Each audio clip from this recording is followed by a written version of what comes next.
Dear students,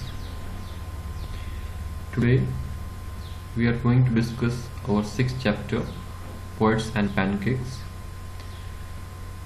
written by Ashokamitra. Let's first talk about the author. The author of this chapter, Ashokamitra, it was his pen name, and he was born in 1931 and died in 2017. His actual name was Jagdisha Tyagarajan, an Indian writer regarded one of the most influential figures in post-independence Tamil literature. He authored more than 200 short stories and a dozen novellas and novels. He was born in Secunderabad in 1931 and moved to Chennai in 1952. Following an invitation from his father's friend, the film's director S.S. Voshan, to work at Gemini Studios, he worked for more than a decade at the Gemini Studios. He began writing about his experiences of working in the film industry in a set of columns for the Illustrated Weekly of India. These columns later became his book, My Years with Bose, and this chapter has been taken from that book. Talks about all the elements that kept Gemini Studios running, from pancake makeup material to the office boy of the makeup department, from Shubhu to the lawyer.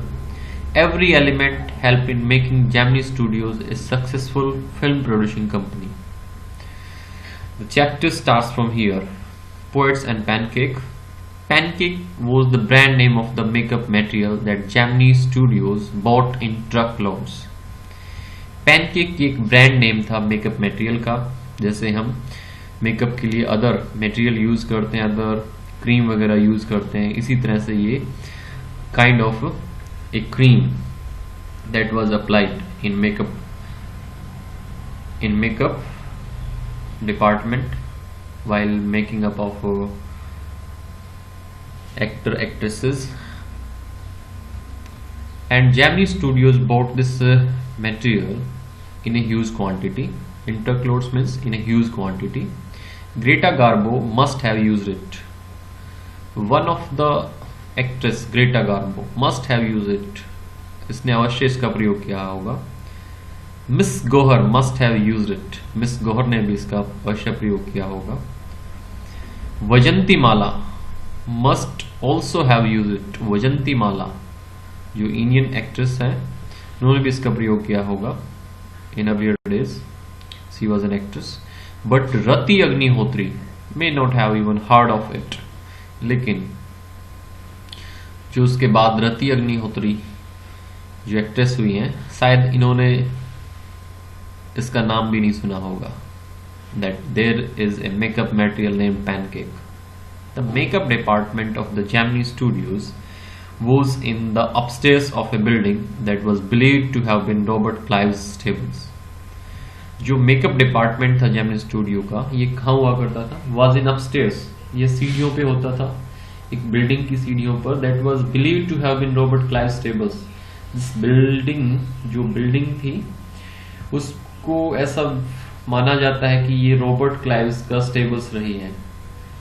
Robert Clive जो कि एक britisher थे, britisher statesman थे India में. ये building उनके stables means घोड़ों को रखने के लिए जो स्थान होता है, वेयर हॉर्सेज आर केप्ट, वो अस्तबल रही होगी. A dozen other buildings in the city are said to have been his residence. और दर्जनों दूसरी जो इमारतें हैं शहर में, इस शहर में are said to have been his residence. उनके बारे में कहा जाता है कि यहाँ ये भी रॉबर्ट क्लाइव की रेजिडेंस रही है. रॉबर्ट क्लाइव इन बिल्डिंगों में भी रहा है. For his brief life and even briefer stay in Madras, Robert Clive seems to have done a lot of moving. Robert Clive का जो लाइफ थी, जो जीवन था, वो बड़ा संक्षिप्त था.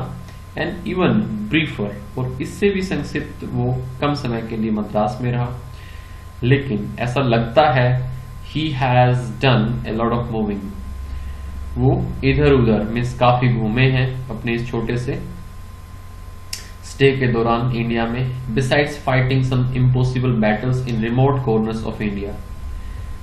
इसके अतिरिक्त उन्होंने फाइटिंग सम इम्पॉसिबल बैटल्स, कुछ बहुत ही इम्पॉसिबल, बहुत ही difficult battles we can say, असंभव लड़ाइयां उन्होंने लड़ी in remote corners of India, Bharat के दूर क्षेत्रों में, रिमोट कॉर्नर्स दूर दूर जगहों पर, and marrying a maiden in Saint Mary church in Fort Saint George in Madras, और उन्होंने एक युवती से शादी भी की in Saint Mary church in Fort Saint George in Madras, जो किला था सेंट जॉर्ज का, उसकी मैरिज चर्च जो थी सेंट मैरी चर्च, उसमें उन्होंने एक युवती से शादी भी की। So this has been the history of the building in which there was makeup department of Gemini studio was established, along with the history of Robert Clive. Greta Garbo का इसमें हमने जिक्र किया। She was a Swedish actress. In 1954, she received an honorary Oscar for her unforgettable screen performances. The Guinness Book of World Records named her the most beautiful woman who ever lived. She was also voted best silent actress of the country. And Vajanti Mala, an Indian actress, ये Indian actress रही हैं, whose performance was widely appreciated in Bimal Roy's Devdas. She won 3 Best Actress awards for her acting. She is now an active politician. Truckloads, large amounts that could fill a truck. Stables, a building set apart and adapted for keeping horses. Remote corners, a place that is located away from the populated areas. Maiden, a young woman or an unmarried girl. The makeup room had the look of a hair cutting salon with lights at all angles. जो makeup room था, makeup department का makeup room where makeup किया जाता था, had the look of a hair cutting salon. यह बाल काटने का जो सैलून, जो शॉप होती, बार्बर जो शॉप होती है, उसकी तरह का लुक, उसकी तरह दिखाई पड़ता था। with lights at all angles, जिसके सभी कोनों में लाइटें लगी हुई थी। around half a dozen large mirrors. With lights at all angles, around half a dozen large mirrors. और करीबन 6-7 बड़े बड़े शीशे लगे हुए थे और सभी कोनों में लाइटें लगी हुई थी।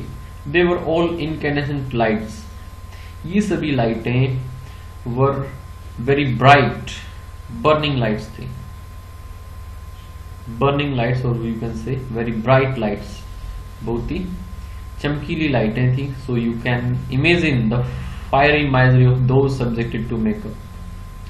इसलिए आप कल्पना कर सकते हो द फायरी माइजरी, जो बर्निंग मिजरी जो थी, जो बर्निंग मिजरी जो दुख था, ऑफ दो सब्जेक्टेड टू मेकअप, जिनका मेकअप किया जाता होगा तो उनको कितनी तपन का सामना, कितनी तपिश का सामना, कितने हॉटनेस जो होती है, गर्मी का सामना उन्हें करना पड़ता होगा। The makeup department was first headed by a Bengali who became too big for a studio and left. Makeup department जो था उसका पहले एक हेड एक बंगाली हुआ करता था, who became too big for a studio and left, जो इसका मीन्स आकार फिर बढ़ गया था, मीन्स यू कैन से उसकी एम्बिशंस काफी बढ़ गई थी और स्टूडियो उसको वहां पे अफोर्ड नहीं कर सकता, इसलिए वो वहां पे से छोड़कर चला गया।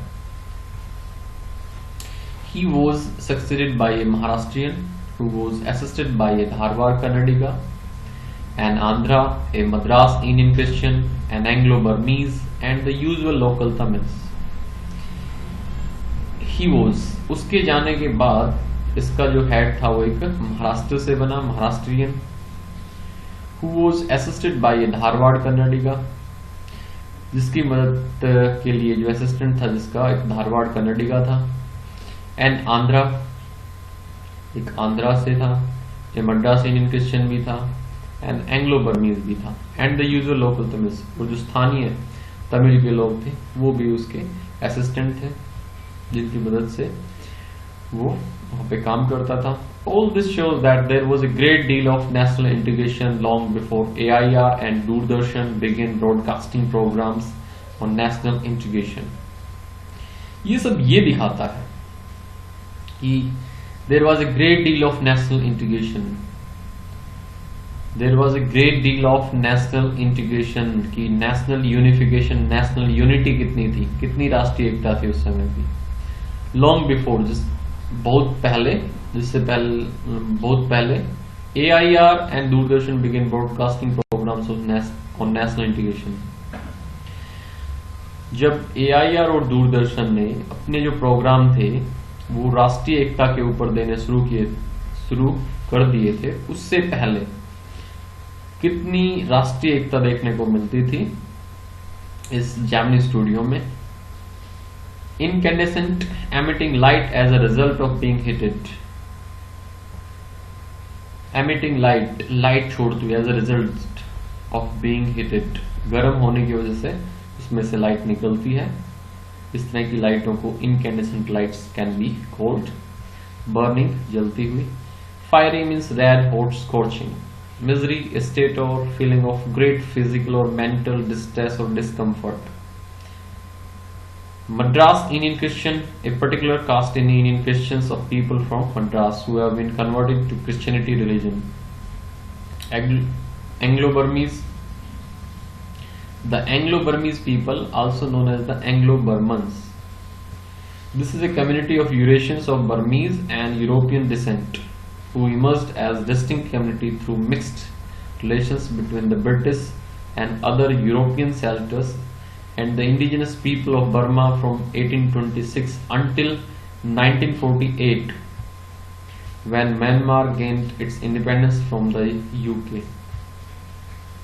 Integration, unification, unity, broadcasting, transmission of programs on radio or TV. Now move to the next paragraph. The gang of nationally integrated makeup man could turn any decent looking person into a hideous crimson. ये जो gang थी, ये जो group था सदस्यों का, nationally integrated, राष्ट्रीय रूप से इकट्ठे हुए लोगों का, मेकअप मैन, मेकअप करने वाले लोगों का, could turn any decent looking person, ये बदल सकता था किसी भी डिसेंट, अच्छे दिखने वाले व्यक्ति को into a hideous crimson. Into a hideous means extremely ugly, बिल्कुल ही भद्दे। Crimson, a kind of color, deep red color, hued, रंगे हुए monster में। किसी भी व्यक्ति को लाल, गहरे लाल रंग में रंगे हुए दैत्य के रूप में बदल सकता था। किसी व्यक्ति, अच्छे दिखने वाले व्यक्ति को किसी बहुत ही भद्दे गहरे लाल रंग में रंगे हुए दैत्य के रूप में बदल सकता था। With the help of truck loads of pancake, with the help of truck loads of pancake, pancake जो मेकअप मटेरियल था उसको बड़ी मात्रा में प्रयोग करके उसकी सहायता से किसी भी व्यक्ति को भद्दे, अत्यधिक भद्दे रूप में बदल सकता था, अच्छे दिखने वाले व्यक्ति को। And number of other locally made potions and lotions, और बहुत से दूसरे जो पोशंस एंड लोशंस, जो बहुत से दूसरे जो मिक्सचर थे, जो लिक्विड मिक्सचर थे, जो मल्हम वगैरह थी, उनसे, क्रीम वगैरह से किसी व्यक्ति को ऐसा बदल सकते थे। Those were the days of mainly indoor shooting. उन दिनों आमतौर पर इंडोर शूटिंग हुआ करती थी। And only 5% of the film was shot outdoors, केवल फिल्म का 5% हिस्सा ही, केवल 5% of the film was shot outdoors, बाहर शूट की जाती थी। I suppose the sets and studio lights needed the girls and boys to be made to look ugly in order to look presentable in the movie.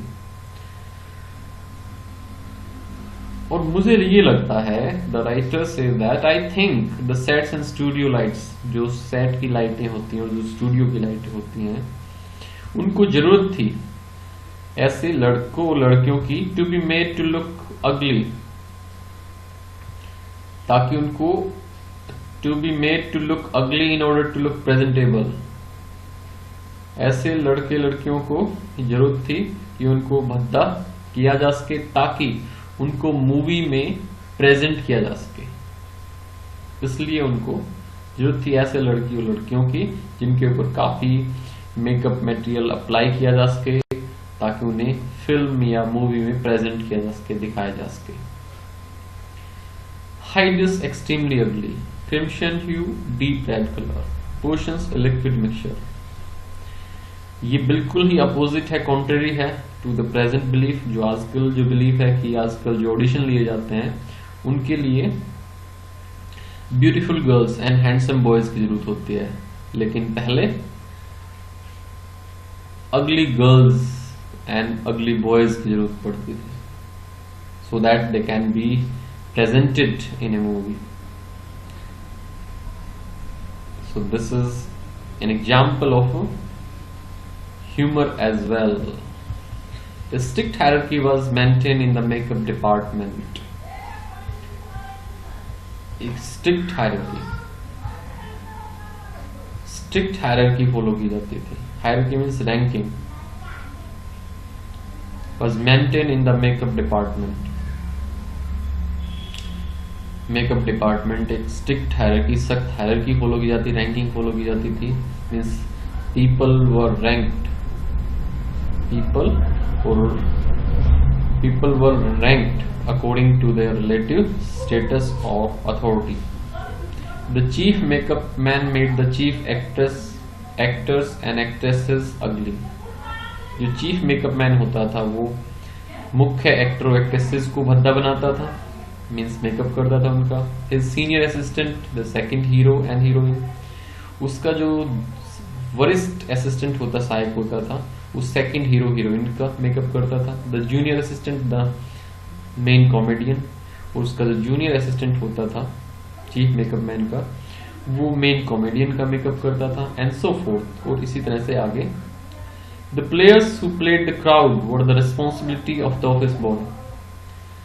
और जो भीड़ की भूमिका निभाने वाले होते थे इनका उत्तरदायित्व था ऑफिस बॉय के ऊपर. Means the office boy made the makeup of the people who played the crowd role. और ताज्जुब की बात यह है, even our makeup department of Gemini studio had an office boy. इसका भी एक ऑफिस बॉय था. मीन्स इतने बड़े स्टूडियो के इतने छोटे से विभाग में भी एक ऑफिस बॉय था at that time.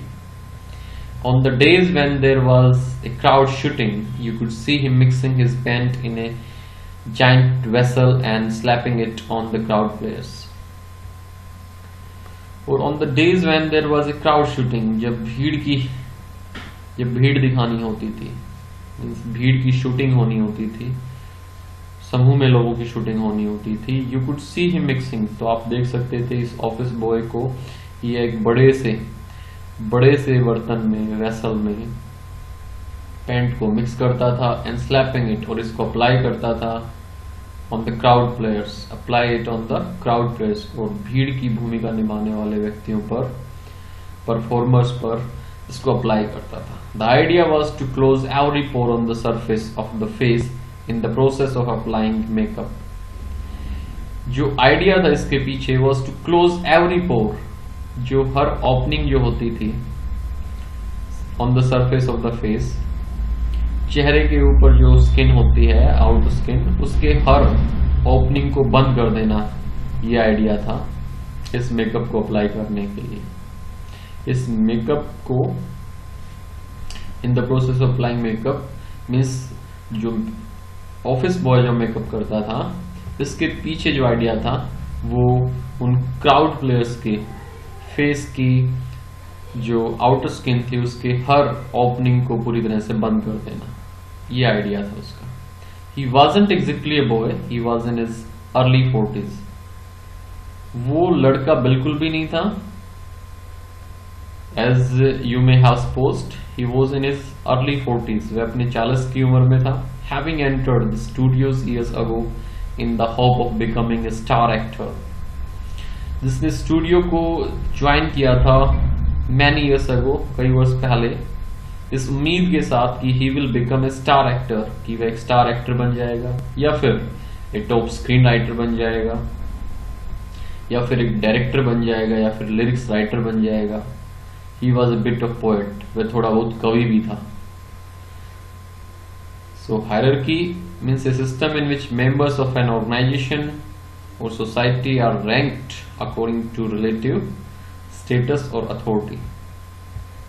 In those days, I worked in a cubicle, and the writer says that in this passage, उन दिनों he worked in a cubicle. Cubicle means here very small room, a partitioned room. वह एक partitioned जो room था उसमें काम किया करता था। Two whole sides of which were French windows, जिसकी जो दो साइडें थी वो पूरी तरह से फ्रेंच विंडोज थी। फ्रेंच विंडोज मीन्स जो बिल्कुल पूरी तरह से शीशे की थी। I didn't know at that time they were called French windows, और मुझे उस समय मालूम भी नहीं था कि इनको फ्रेंच विंडोज कहा जाता है। Seeing me sitting at my desk tearing up newspapers day in and day out, most people thought I was doing next to nothing. Seeing me sitting at my desk, जब people saw me, मुझे देखते थे that I was sitting at my desk and tearing up newspapers day in and day out, कि मैं सुबह से लेकर शाम तक newspapers को काटता रहता हूँ। Most people thought, तो ज़्यादातर लोगों का सोचना था I was doing next to nothing, कि मैं कोई काम नहीं कर रहा, ये कोई काम नहीं है, और मेरा ऐसा करना उनको कोई वर्क नहीं लगता था कि that I was doing any work. It is likely that the boss thought likewise too, और it is perhaps I think the boss thought likewise to.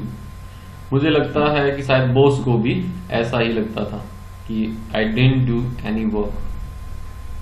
So anyone who felt I should be given some occupation would barge into my cubicle and deliver an extended lecture. इसलिए कोई भी जिसको ऐसा feel होता था कि मुझे कुछ काम दिया जाना चाहिए, would barge into my cubicle, would enter my office without permission and deliver an extended lecture. वो बिना किसी अनुमति के मेरे ऑफिस में क्यूबिकल रूम में पार्टीशन रूम में आ जाता है, डिलीवर एन एक्सटेंडेड लेक्चर, और एक बड़ा सा लेक्चर उपदेश मुझे देता। The boy in the makeup department had decided I should be enlighten on how great literary talent was being allowed to go waste in department fit only for barbers and perverts. जो लड़का था office boy makeup department का, उसने भी ये decide कर लिया था कि आई शुड बी एनलाइटेंड, कि मुझे मालूम पड़ना चाहिए। एनलाइटेंड मीन्स वो मुझे सूचित करना चाहता था on how great literary talent was being allowed to go waste, कि कितना ज्यादा जो साहित्यिक प्रतिभा थी वो बेकार जा रही थी एक ऐसे डिपार्टमेंट में जो कि केवल बार्बर्स जो होते हैं, नाई जो होते हैं उनके लिए, एंड परवर्ट्स, और जो ऐसे ही पर्सन होते हैं whose sexual behavior is regarded as abnormal, जिनका जो सेक्सुअल बिहेवियर होता है वो एबनॉर्मल होता है एंड अनएक्सेप्टेबल, और स्वीकार्य नहीं होता है, मीन्स बिगड़े हुए लोग, उन लोगों के लिए फिट था। ऐसे डिपार्टमेंट में ऑफिस बॉय का जो साहित्यिक प्रतिभा थी वो बेकार जा रही थी। इस बात को बताने के लिए ऑफिस बॉय ने डिसाइड कर लिया था कि राइटर को ये बात मालूम पड़नी चाहिए, नैरेटर को ये बात मालूम पड़नी चाहिए. सो ही came to my office and told the same. Soon I was praying for crowd shooting all the time. और शीघ्र ही अब मैं प्रार्थना करने लगा था भगवान से कि भीड़ की शूटिंग चलती रहे, भीड़ की शूटिंग चलती रहे हर समय. Nothing short of it could save me from his epics. क्योंकि इससे कोई भी चीज जो कम थी वो मुझे उसके एपिक्स होता है वैसे महाकाव्य, लाइक महाभारत एंड रामायण, उसके जो बड़े बड़े भाषण होते थे, जो लॉन्ग स्पीचेज होते थे, उससे मुझे इससे कोई भी छोटी चीज, कोई भी कम चीज मुझे उसके बड़े बड़े भाषणों से नहीं बचा सकती थी. मीन्स जो नैरेटर था हमारा, यदि भीड़ की शूटिंग नहीं होगी तो उसको ऑफिस बॉय के भाषणों को सुनना पड़ेगा. इसलिए always prayed for crowd shooting. French windows, cubicle bars in enlightened, having epics, perverse. We have discussed all these word meanings. Next para we will take in the next video. So till here